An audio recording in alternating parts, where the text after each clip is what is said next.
what's up, guys? So, a lot of people tend to focus on the high-end animals when they're starting their collection, and then they start comparing themselves to guys who've been doing it for 20 or 30, 40 years, whatever. And that's a mistake in anything, whether it's investing in real estate, working out, getting fit. Um, if you compare yourself to somebody who's been doing it a lot longer than you, you're going to get discouraged. You know, um, what you should focus on is your own collection and upgrading your genetics. And as long as you're making progress, then you're on track, and you should feel good about your collection.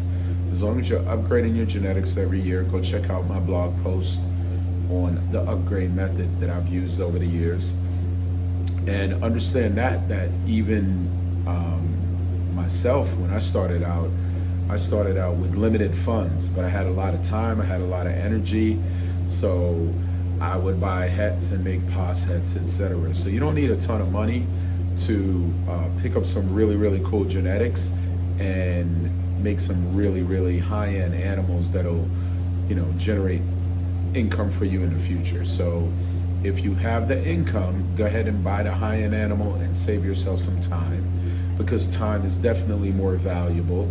However, if you don't have that kind of money, then you have time to invest. You have to invest something. You're either investing money or you're investing time. So if you have the cash, go ahead and save yourself a few years and buy that high-end animal and work on your projects. But if you don't get discouraged.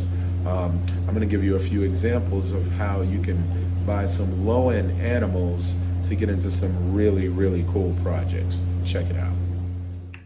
So this animal here is a red stripe. This is just a straight up red stripe, but it's double het for Desert Ghost Clown, and it's 66% het for genetics. This guy here is actually an Enchi red stripe.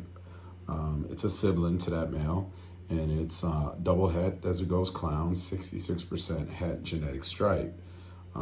So again, the first male was $850. This one is $1250. This here is also a sibling. This is a red stripe clown, 100% het for Desert Ghost, and a 66% het for genetic stripe. This is an $8,000 animal. So this is one, perfect example. The visual clown, is 10 times more than the double het. Now this male here, this is the red stripe genetic stripe clown, and this male is 100% het for Desert Ghost. This male is not for sale. This is a holdback. However, if I were to sell this male, I'd probably ask somewhere in the neighborhood of 20K. Now, if you don't have 20K, that doesn't mean you can't invest in a project. Even if you had $800, you could still invest in a project. And as I tell people all the time, this is a marathon. It's not a race. It's the individual who has the patience, the grit, and the wherewithal to chase these projects and stick with it year after year. That's who wins this game. That's how I started out. So for instance, if you had 20K, you could go out and get that visual Kiki ball, which is the genetic stripe clown. It's a red stripe genetic stripe clown. It's 100% het Desert Ghost. You could do a lot with that animal.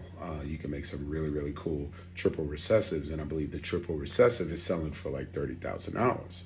Now, if you have the money, yes, you want to save the time. If you don't have that kind of money and you're willing to put in the time, you can buy that $800 male.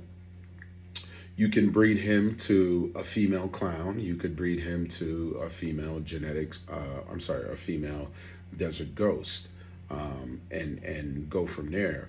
The visuals that you produce, you could then do some genetic testing and test them. For instance, if you make clowns, you could test them for Desert Ghost to see if they're het for Desert Ghost. And then eventually you probably could test them for genetic stripe too. I don't know if genetic stripe is part of the testing panel, but eventually it will be. So that's a perfect example where, there's always a way to reach the end goal. You just got to get creative, and you got to think outside the box. And most importantly, you can't get discouraged, man. You got to keep the excitement, keep the passion alive, and don't compare yourself to anybody else. compare yourself to where you were at last year. And if you're slipping and you're not making progress, that's on you, and then you need to step it up, right? So it's December.